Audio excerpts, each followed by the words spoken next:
Good morning po sa inyong lahat. Eto at bumisita tayo sa glass bridge na tinatawag dito sa Lusail, Doha, Qatar. Itutur ko po kayo. Tingnan natin kung gaano kaganda ang view dito. Inopen na rin to para sa fishing. Ayan. Ayan. Ayan.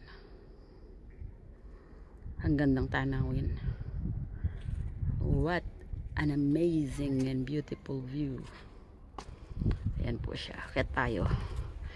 Ito yung tinatawag na glass bridge. So titingnan natin kung bakit siya tinawag na glass bridge. Actually napakalawak nito eh. Napakalawak. Ayan o. Ayan. Ang ganda. It's really amazing.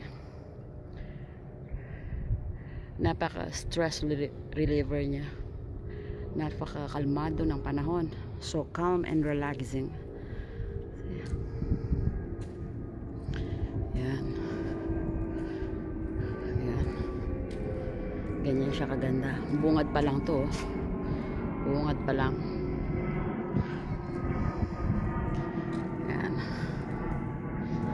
Siguro kung maglalakbay pa tayo, makikita natin kung bakit siya tinawag na glass bridge.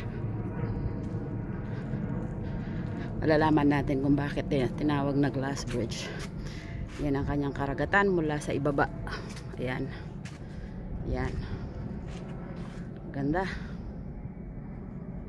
Kaya kung may balak kayong mamasyal at wala kayong alam na papasyalan, dito kayo sa glass bridge. Dito sa may Lusail, Kitayfan. See? See? Yan.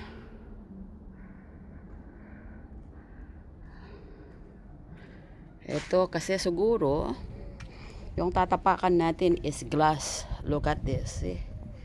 See? Ayan, ayan. Ayan. Ayan. Ganda. Maglalakbay pa tayo para kung gusto nyo magpasyal yung mga taga Doha, Qatar na wala pang idea sa lugar na to at makita nyo kung gaano kaganda. Napakaganda. Ayan, may mga glass siya na tatapakan natin siguro kaya tinawag na glass bridge. Ayan, actually ayan. Ayan. Ayan. Ayan. Glass bridge. Glass bridge. Tara. Maglakbay pa tayo. Lakbayin pa natin. Napakaluwang nito. Napakahaba niya. Pero lakbayin natin. Para magkaroon tayo ng idea. Para yung mga nagbabalak na nalulumbay dyan. Ayan, makikita natin yung Lusail Boulevard dito. Ayan o. Lakbayin pa natin siya. Lakbayin natin ang glass bridge dito sa Lusail. Actually, pang tourist spot ang kagandahan nito eh. Pero inopen na rin siya para sa fishing. Dati hindi siya pwede. Pero ngayon pwede na. So yung mga naghahanap ng mga fishing spot, eto open na po siya. Pwede na kayong mag-fishing. Sa napakagandang fishing spot na to. See? Malawak at napakagandang tanawin. Ayan, tingnan natin yung mga nag-fishing sa ibaba. Ayan po sila. Ayan. Ayan, mga nag-fishing. Ayan. Ayan.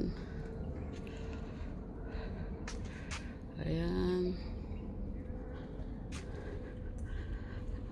Ayan. mahaba-haba pa yung lalakbayan natin.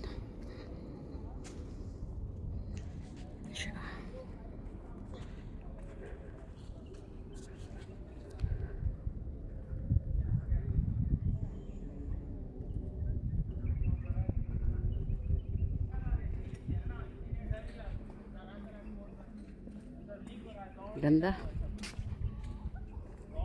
Ganda mamasyal dito.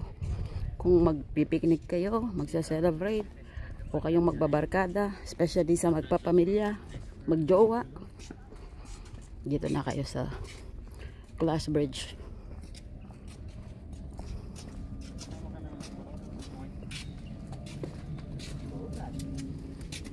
It's really adorable. It's really adorable. An amazing place. Napaka-relaxing at kalmado niya. Tsaka hindi siya crowd. Hindi siya crowd. Tsaka marami kang option kung saan ka pwedeng umupo or magpahinga or magpiknik or kumain or magbanding na magpapamilya, magkakaibigan, magjojowa. Kasi napakahaba po niya. Ito siya.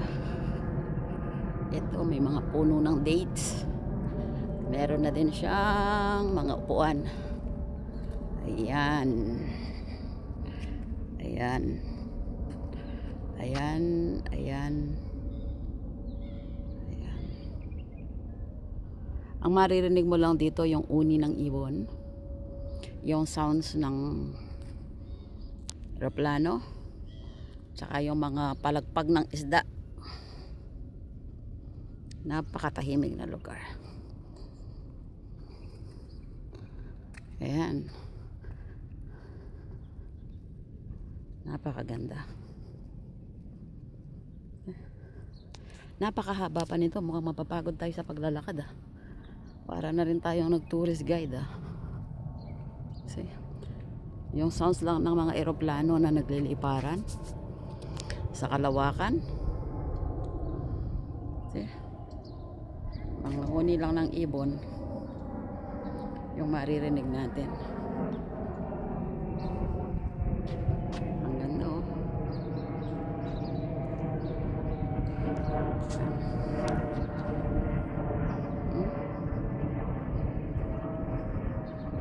Kay gandang pagmasdan, tunay mong larawan talaga.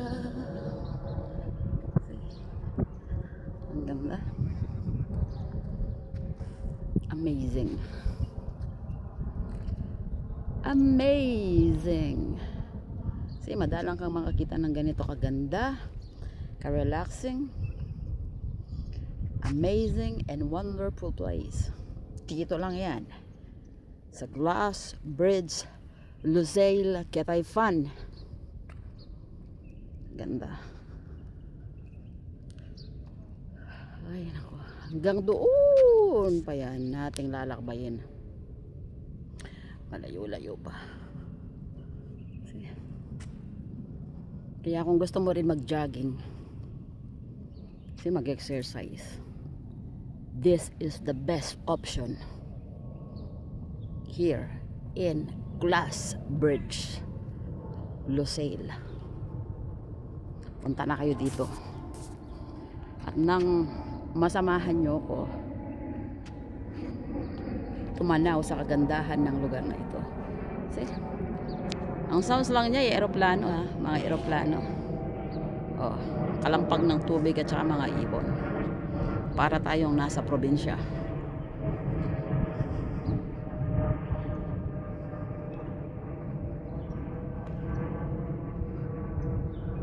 May mga upuan na rin dyan, no?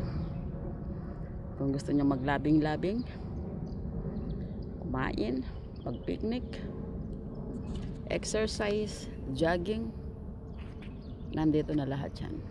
Libre yan, ha? Walang bayad ang entrance dito. Free lahat yan.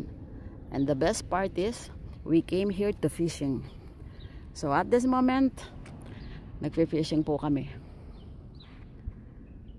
Yan. So babalik na tayo kasi napakalawak pa ng lalakbayin natin, so mapapagod tayo ng husdo. Pero at least nagkaroon na kayo ng idea kung gaano kaganda tong lugar na to. Hindi lang siya pang sports pang fishing pa, so pang family bonding.